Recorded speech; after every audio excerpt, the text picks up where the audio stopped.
గురువును గ్రహించడం చాలా కష్టం.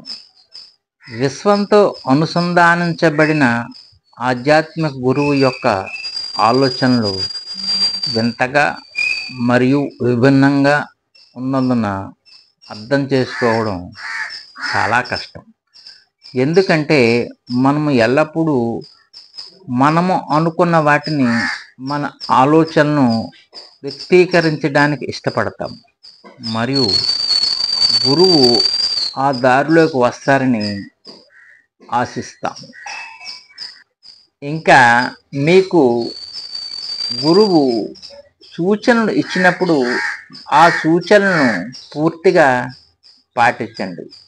ఇది నేను అనుసరిస్తాను, ఇది నేను చేయను అని చెప్పకండి.